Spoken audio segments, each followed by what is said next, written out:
Here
we go.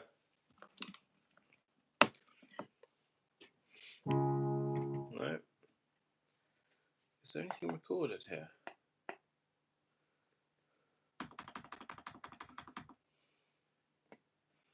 What's top?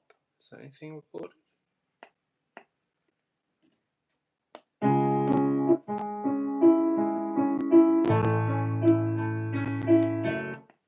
There is something recorded. Okay, anyway.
I've got it. There are different types of mistakes, and there are different causes for mistakes. This is what I think is happening. So the mistakes, so at the very lower end of the stakes, there's mistakes. There are timing errors. So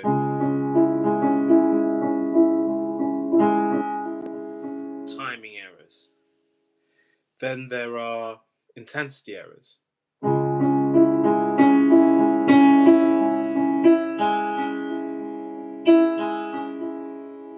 Intensity errors. Then there are notes out of sequence, but not discordant.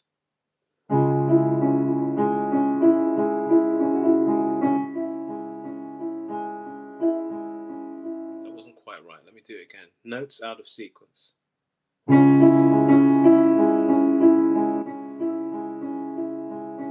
Which might combine with a timing error. Let me just try and do it without a timing error.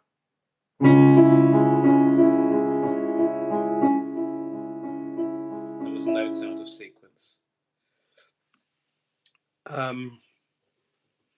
Then there are mishits that kind of fits, but are in a different kind of, are not quite out of tune, but they are more higher up the scale of mistakes.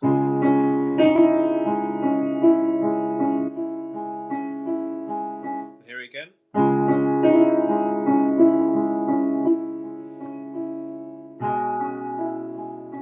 I'll do another one. Oh, sorry.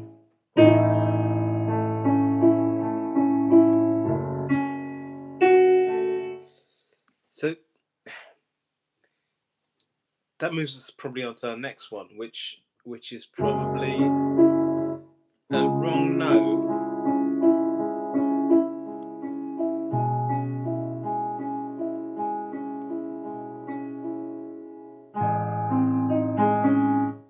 It's a wrong note,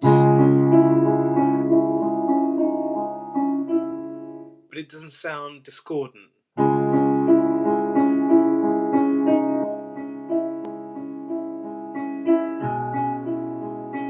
I'll do it again.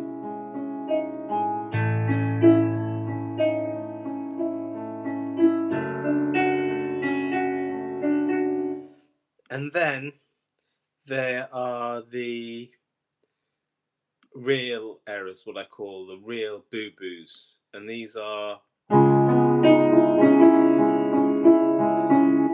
that's still in the previous category, I'd say, almost. But they're notes like, no, that's previous category. It's more like,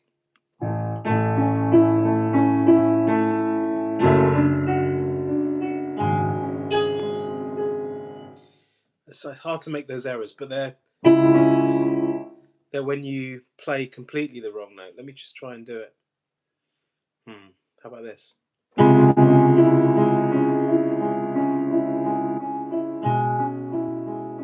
Do it again.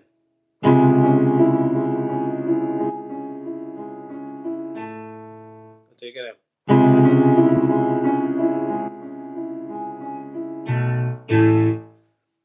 So it's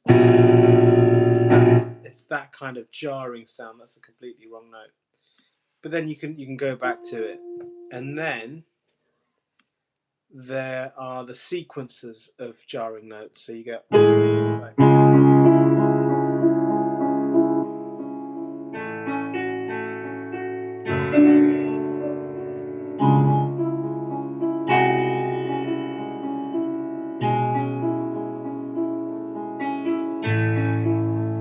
and then you go back to the main bit because you remembered it, and then there are the sequences where you completely forget where you are.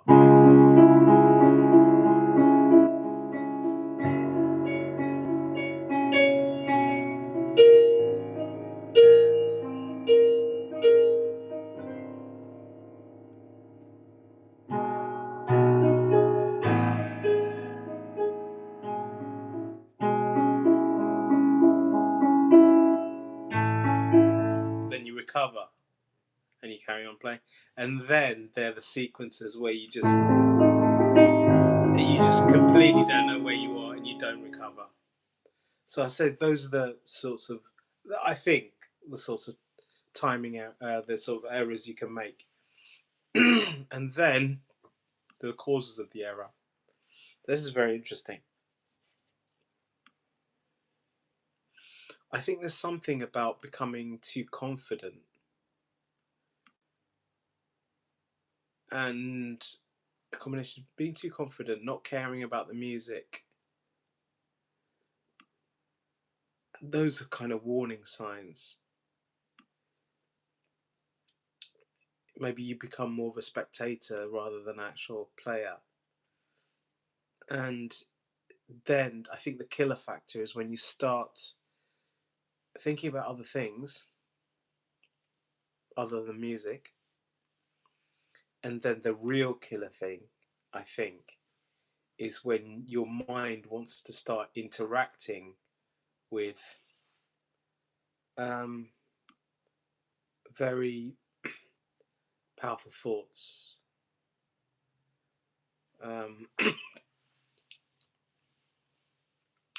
Like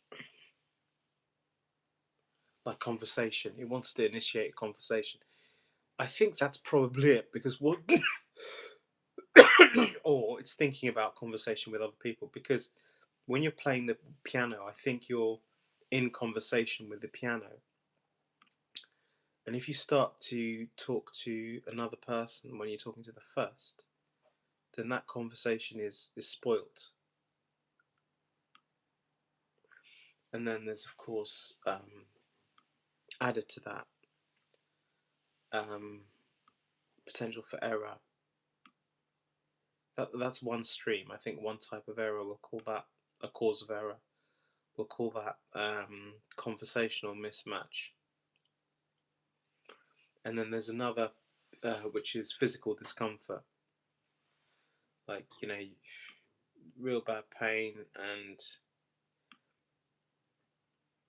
you could add, pain. Although that isn't necessarily a thing, but it could link into the next one.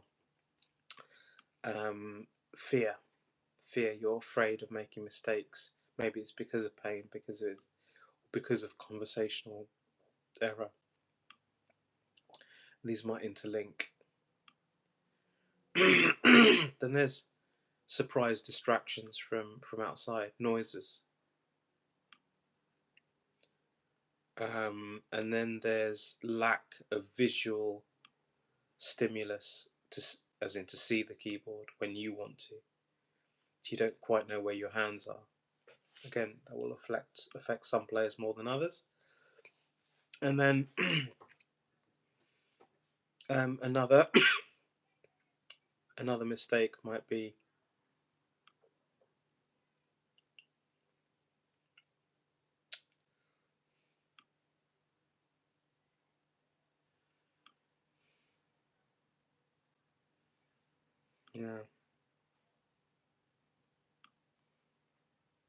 it's hard to say, really.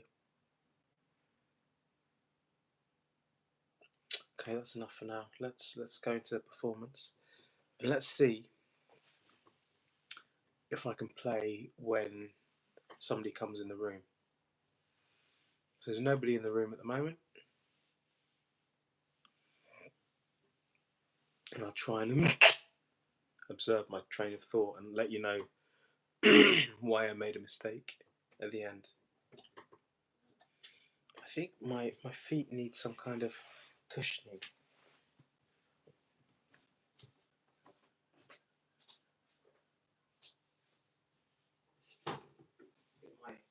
My shoes, because I think it does make a difference.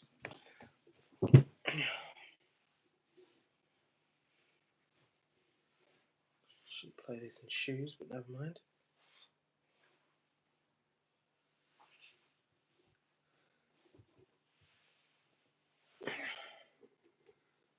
Just loosening the laces of my shoe. I only need one shoe, really.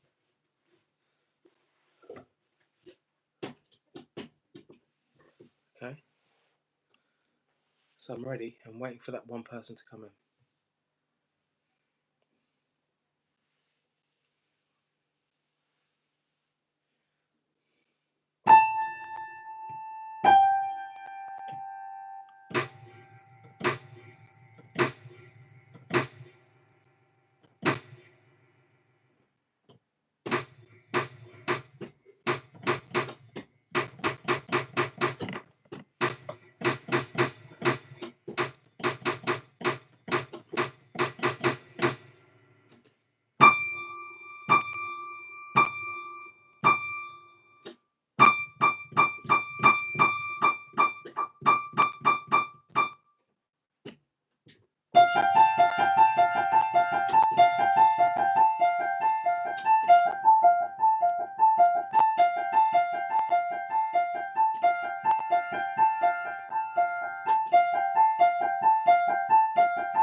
Okay.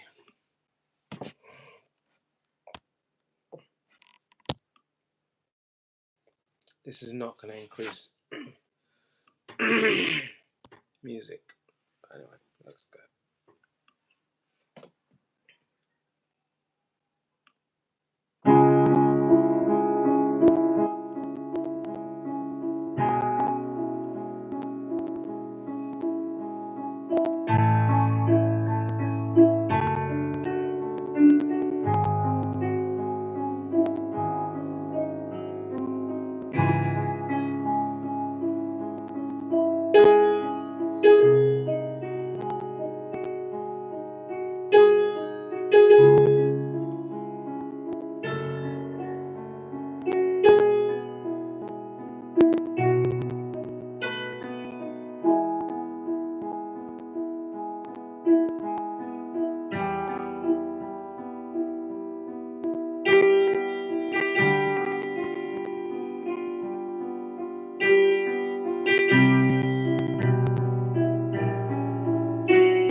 That was almost perfect.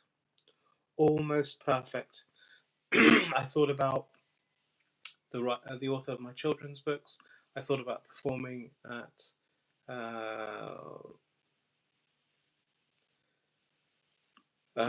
one of my child's school parents' houses. I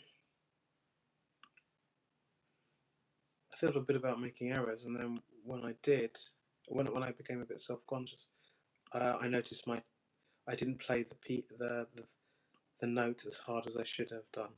So let's just do another one, shall we?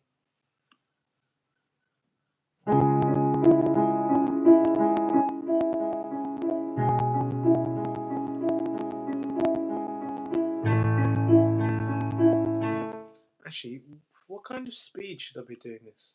It says